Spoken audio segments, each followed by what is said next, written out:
Good morning student, welcome to my channel. बेटा आज हम करेंगे क्लास 9th की साइंस की वर्कशीट नंबर 63 जो कि आपकी डेट 4 दिसंबर की है। आज की वर्कशीट में भी हम स्ट्रक्चर ऑफ एटम के बारे में पढ़ेंगे, एटॉमिक नंबर और मास नंबर। दो टॉपिक है आज के मेन, एटॉमिक नंबर क्या होता है और मास नंबर क्या होता है। तो हम जानते हैं कि जो एटम है, एटम इज कंस्टिट्यूट बाय सब एटॉमिक पार्टिकल प्रोटॉन, यानी कि एटम के अंदर क्या क्या होता है, प्रोटॉन होता है, इलेक्ट्रॉन होता है और न्यूट्रॉन होता है। जो प्रोटॉन होता है बेटा उसकी खोज किसने की थी, ए गोल्डस्टीन ने की थी, और इलेक्ट्रॉन की खोज की थी जे थॉमसन ने, और न्यूट्रॉन की खोज की थी जे चैडविक ने।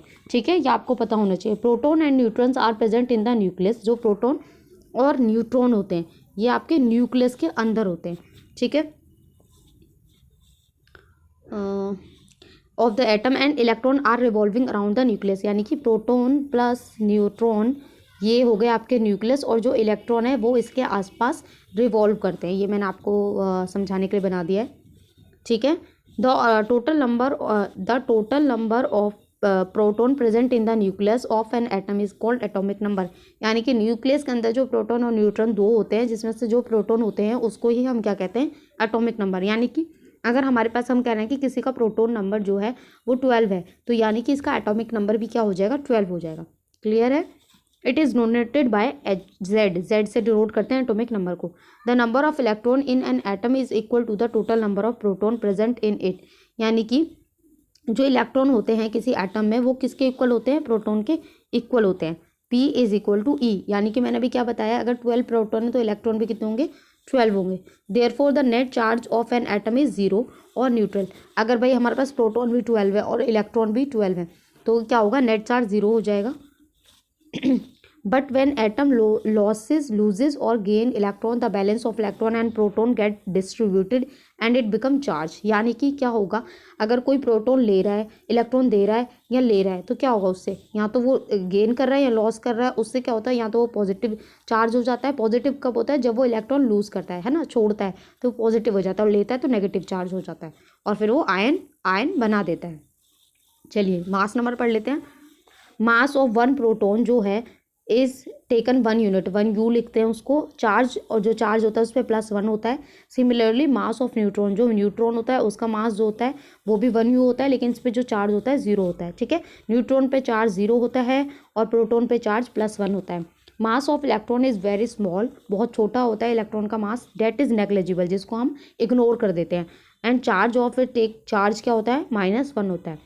Neutron and proton atomic particle are present in the nucleus of an atom, therefore they are called nucleons। ठीक है, जो प्रोटॉन और आपका न्यूट्रॉन है वो क्या कहलाता है, न्यूक्लियॉन्स। ठीक है, न्यूक्लियस में तो इसलिए nucleons. The sum of the total number of proton and neutron, इन दोनों को, प्रोटॉन और न्यूट्रॉन को अगर हम जोड़ते हैं तो इन दोनों का जो सम होगा वो क्या कहलाएगा, हमारा मास नंबर कहलाएगा। ठीक है, अब पढ़ते हैं आइसोबार्स। आइसोबार क्या होता है, those element which have different atomic number but have the same atomic mass. यानी कि एटॉमिक नंबर तो उनका अलग अलग है पर जो एटॉमिक मास है वो क्या है, सेम है। उसको हम क्या कहेंगे, आइसोबार। फॉर एग्जांपल कैल्शियम और आर्गन जो है both have the same mass, यानी कि उन दोनों का जो मास है वो है 40 यू, लेकिन इनका जो एटॉमिक नंबर है वो अलग अलग है। कैल्शियम का एटॉमिक नंबर 20 होता है और आर्गन का 18 होता है। ठीक है, एटॉमिक नंबर अलग है और मास नंबर सेम है, तो वो हमारा क्या कहलाएगा, आइसोबार। अब होता है एक और वर्ड होता है आइसोटोप्स। आइसोटोप्स में उल्टा होता है, यानी कि सेम एटॉमिक नंबर होता है पर डिफरेंट मास नंबर होता है। इसमें क्या था, मास नंबर हमारा सेम था। ठीक है, और क्या था, डिफरेंट एटॉमिक नंबर था। अब इसमें क्या है, सेम एटॉमिक नंबर है, डिफरेंट मास है, अपोजिट है, तो ये क्या कहलाएगा, isotope. For example chlorine has 2 isotope. Chlorine के 2 आइसोटोप है। देखिए यहाँ पे क्या है, 17 दोनों का एटॉमिक नंबर क्या है, 17, लेकिन ऊपर जो मास नंबर है बेटा इसे Z से डिनोट करते हैं। ठीक है, किसी को भी नंबर को, और ये जो नीचे ये हम यहाँ पे लिखते हैं ये आपका क्या कहलाता है, ये आपका एटॉमिक नंबर होता है, और ऊपर कहलाता है हमारा एटॉमिक मास। ठीक है, यहाँ देखिए एटॉमिक नंबर दोनों का 17 है लेकिन मास क्या है, अलग है। ऐसे ही हमारा हाइड्रोजन के भी आइसोटोप है। हाइड्रोजन के 3 आइसोटोप होते हैं, प्लूटोनियम, ड्यूटेरियम और ट्राइटियम।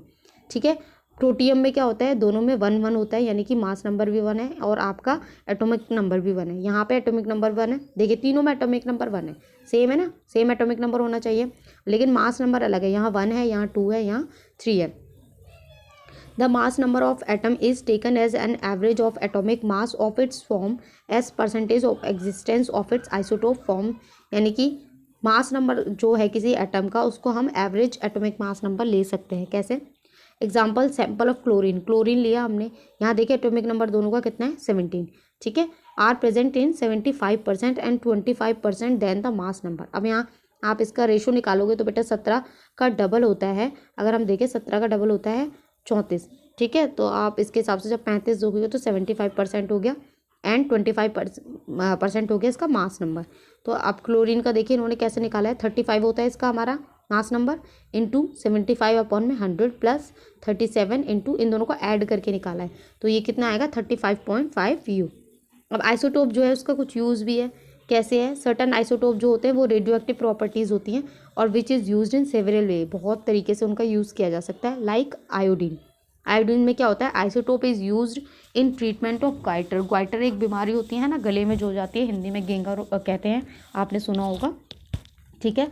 आयोडीन की कमी से होती है, तो वो जो ग्वाइटर हो जाता है उसके इलाज में आयोडीन का आइसोटोप यूज़ होता है। कोबाल्ट जो होता है इसका भी आइसोटोप होता है और ये कैंसर के ट्रीटमेंट में यूज़ होता है।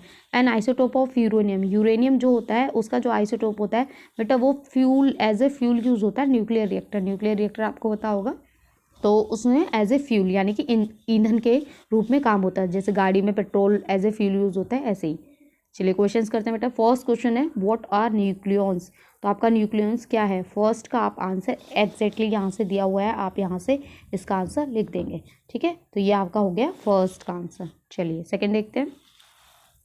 Define mass number and atomic number, okay. तो सेकंड में बेटा मास नंबर तो आप यहाँ से लिखेंगे, ठीक है।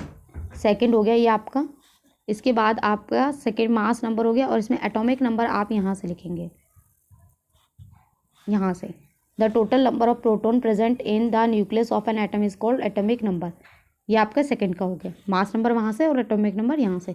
आप 9th क्लास के बच्चे हैं, इतना तो कर ही सकते हैं, एग्जैक्टली आंसर नहीं लिखा है मैंने। Right applications of Na3 isotope, ठीक है। थर्ड में आप यहाँ का पूरा ये आपका आंसर हो जाएगा। फोर्थ है calculate the mass number and atomic number of an atom having 6 electron 6 proton 6 neutron, okay, ठीक है। देखिए मास नंबर हमारा क्या था, मास नंबर हमारा था प्रोटॉन प्लस न्यूट्रॉन, तो हमारे पास प्रोटॉन भी 6 न्यूट्रॉन भी 6, तो हमारा मास नंबर क्या हो जाएगा 6 + 6 कितना हो जाएगा 12 हो जाएगा। और एटॉमिक नंबर हमारा क्या था, एटॉमिक नंबर था टोटल नंबर ऑफ प्रोटॉन, तो प्रोटॉन कितने 6, तो आपका एटॉमिक नंबर कितना हो जाएगा 6, ठीक है। यहाँ पे देखिए एटॉमिक नंबर हमने पढ़ा था ना, दोबारा से देख लेते हैं। देखिए नंबर ऑफ प्रोटॉन तो 6 हो जाएगा, एटॉमिक नंबर 6 और मास नंबर 12, ठीक है। फिफ्थ है right the symbol and valency of element from atomic number 1 to 18। तो 1 एटॉमिक नंबर हाइड्रोजन का होता है ना, ऐसे ही हाइड्रोजन लिथियम, ऐसे करते हुए कार्बन बोरोन ऑक्सीजन नाइट्रोजन 7 8 9 10 ऐसे आपको 18 तक करना है। फिर उसकी इलेक्ट्रॉनिक कॉन्फ़िगरेशन लिखनी है, फिर उसी से हम वैलेंसी पता करेंगे, जैसे हमने लास्ट वर्कशीट में पता किया था, है ना। चलिए इसको मैं आंसर्स आपको इसका दिखा देती हूँ। फोर्थ का आंसर में आना है यहाँ पे, फोर्थ का मैंने यहाँ लिख दिया है। इलेक्ट्रॉन जो है 6 हैं, प्रोटॉन 6 हैं, न्यूट्रॉन 6 है। तो जो मास नंबर होता है वो प्रोटॉन प्लस न्यूट्रॉन दोनों को जोड़ के होता है, 6 + 6 कितना हो गया 12। और एटॉमिक नंबर क्या होता है, नंबर ऑफ प्रोटॉन के इक्वल होता है, ये हमारा हो गया 6। चलिए फिफ्थ जो क्वेश्चन है उसमें उन्होंने बोला हुआ है 1 to 18 लिखना है। तो बेटा फर्स्ट जो है आपका हीलियम है, ठीक है। हीलियम का 1 होता है तो इलेक्ट्रॉनिक कॉन्फ़िगरेशन 1 होगी, तो वैलेंसी भी इसकी क्या हो जाएगी 1 हो जाएगी, ठीक है। यानी कि ये तो यहाँ तो 1 इलेक्ट्रॉन दे देगा या ले लेगा। सेकंड है आपका हीलियम, हीलियम का एटॉमिक नंबर 2 होता है, तो इसका इलेक्ट्रॉनिक कॉन्फ़िगरेशन 2 हो जाएगा। इसको लेने या देने की ज़रूरत नहीं है, तो इसकी वैलेंसी 0 हो जाएगी। लिथियम होता है 3 की इलेक्ट्रॉनिक कॉन्फ़िगरेशन होती है 2:1, तो यहाँ पे क्या होगा ये 1 इलेक्ट्रॉन लॉस कर देगा, तो इसकी वैलेंसी क्या हो जाएगी 1।